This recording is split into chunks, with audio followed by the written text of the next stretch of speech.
For decades now, Apple has changed the world with its personal approach to computing, but often falls short of one particular category: gaming. So after a week with their latest headset strapped to my face, I felt compelled to ask whether this was the device that would cement Apple as a pillar of my gaming experiences. Apple Vision Pro, despite the spatial computing term that Apple has successfully foisted upon the industry, is a virtual reality headset. VR as a space has traditionally catered to gamers, allowing high-end PCs to beam imagined worlds directly into your eyeballs for immersive, dimensional experiences that normal displays can't provide. We as a demographic are chronically underserved by Apple. As somebody deeply embedded in that ecosystem, and with more hours logged in Destiny 2 than I'd care to admit, I wanted to explore the potential that Apple Vision Pro has for gamers like me. So how does it stack up? Well, the answer won't surprise you right now, but maybe it will soon. Let me start by saying this won't be a comprehensive breakdown of all things Apple Vision Pro.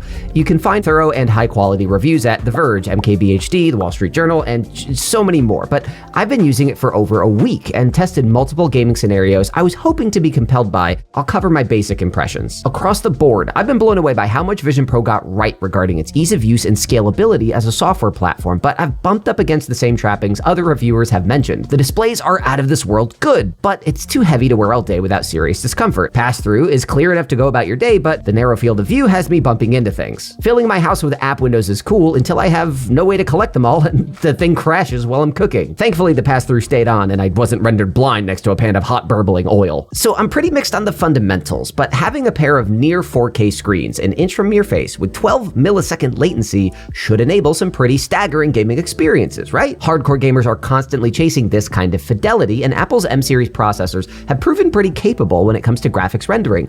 Baldur's Gate 3 runs at 1440p, 60 FPS with FSR1 on ultra settings with minimal issues on my Mac Studio. With an M2 chip strapped to your face, this thing should have screaming performance. Well, the first roadblock is how games can actually be played on Vision Pro. Vision OS is built on the software for the iPad, not the Mac. And Apple's closed platform approach limits native apps to iPad apps just floating in space, or apps designed specifically for Vision. So even though Apple's recent updates to their Metal framework have made the high-end gaming on Mac seem more likely than ever, those leaps won't translate to this headset anytime soon. So what do these native apps look like? Apple Arcade has some samplings of true VR experiences, as well as some 2D games that have been given a 3D facelift. On the VR side, Synth Riders is Apple's answer to Beat Saber, and it's maybe my favorite example of what's possible. The game is well designed with a mixed reality framing, catchy songs, and mechanics that start simple and get intense enough to break a sweat, which is not ideal for the fabric face cushion. It's a clear statement that the Vision Pro can replicate the killer apps of its competitors. But do you remember those crashes I mentioned? The amount of 3D material hurtling towards you seemingly pushes the M2 and R1 processors to their limit. Having both displays run up to 120 Hz doesn't matter if your game is dropping frames left and right. I also felt the control orbs felt unusually detached from my hands and discovered that Synth Riders might not be to blame. Fruit Ninja 3 brings the classic to life by filling your meat space with vegetation, but my obviously impeccable karate chops rarely felt effective. Hand tracking works well across the general interface, but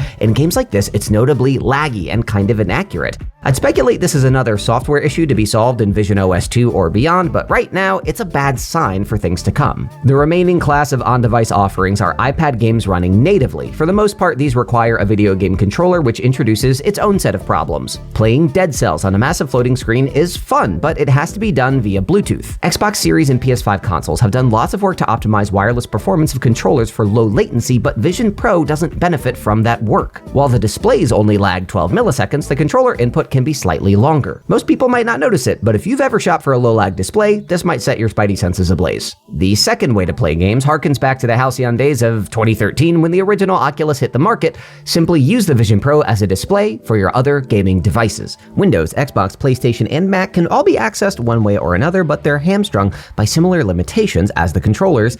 Everything has to be wireless.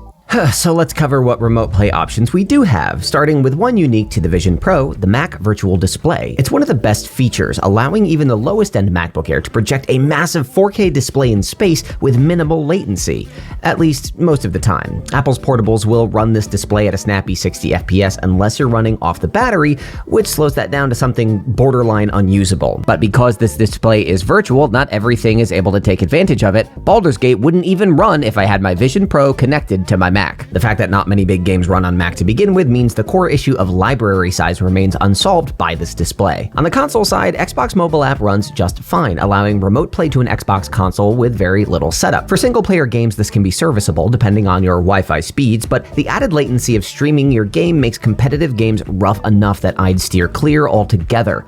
Windows players with Steam libraries are in the best position, able to use Steam Link to remotely access their games in a giant 2D screen. But latency through these connections feels generally less noticeable than Xbox from what I gather, but it's still there. These issues are compounded by another Bluetooth connection: audio. Vision Pro's spatial audio speakers are solid, but if you want higher quality sound or to protect your loved ones from your screeching game noises, wireless headphones add even more delay to the audio that is horribly distracting.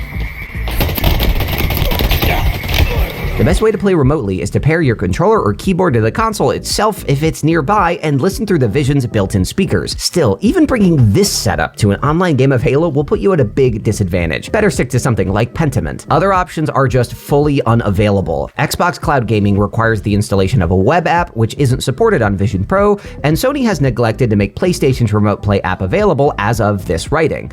And without any on-device ports, there's no way to plug a device into Vision Pro and just use it as a display. That means that with remote gaming, we're left with a set of incredible screens and solid speakers with no way to truly harness them. The elephant in the room has dominated much discourse around Apple Vision Pro in general, the Meta Quest 3. This descendant of the OG Oculus has grown from a wired PC display into a fully fledged facial computer, and it proves Meta understands that the way to get VR into people's eyes is not necessarily through gimmicks or fidelity, but through games. Even though their view of the metaverse still ironically lags behind Fortnite. I spent just as much time with the Quest 3 as I have with the Vision Pro, and the investment in gaming is notable, producing high-profile titles like Asgard's Wrath 2 that feels like a console-style action game designed for virtual reality, rather than Cut the Rope 3, which gives a mobile game a three-dimensional glow-up. Meta is interested in gaming, while Apple lets you play games, and that's an important distinction. The Quest ships with a pair of very good, comfortable, and accurate game controllers that allow for deeper gaming experiences unmoored from standards of the medium, while the Vision doesn't recognize anything more complex than a basic gamepad. In my opinion, the Quest 3 lags behind the Vision Pro in almost every other way, particularly with its very poor video pass-through and lower quality displays.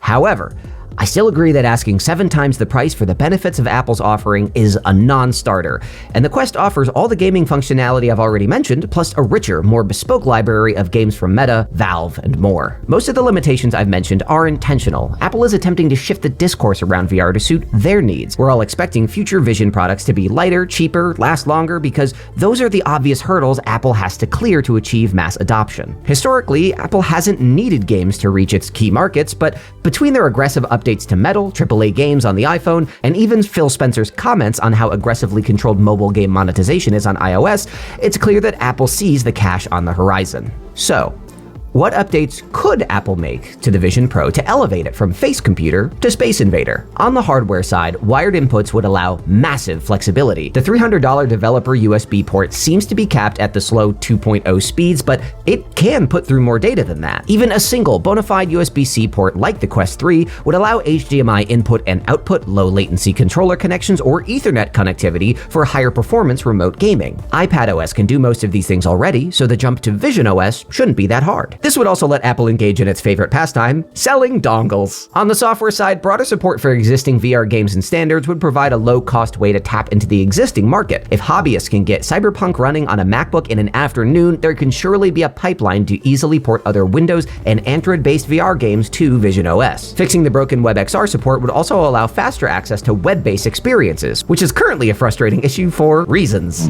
Meta's open platform approach could even be leveraged by allowing the Vision Pro to recognize VR controllers like those from the Quest. Apple supports plenty of games that require one type of controller. It wouldn't be a bridge too far to add another. The big question then is whether Meta would let their pricey investments hop the fence to Apple's walled garden. Frankly, I can't think of many reasons Meta would want their controllers and games to be on Apple, at least not yet. It would be the console wars in 3D. The last thing I want to mention here is Apple's quiet victories in accessibility. The ability to control the system using mouth sounds, the reliability of eye and hand tracking in system use, and the deep customization of the system on offer for version 1, it's impressive. A platform that has a lower physical barrier for entry opens up new opportunities to bring people into the fold. So, where does that leave us? From the start, asking whether Apple Vision Pro would be a great gaming platform was only going to give us one answer. Testing each gaming experience I could and coming up short was disappointing, but not surprising. Unlike most virtual reality hardware, Apple's focus is on pretty much everything else. But they've built an impressive foundation at the same time, and they're making big moves to attract developers on other devices. Expanding that narrow focus on future, cheaper Vision devices could increase value for players, opening up new markets and give us one of the best gaming gadgets the world has ever seen. Will that actually happen? We're at the mercy of Apple, so your playtime would be better spent in another castle.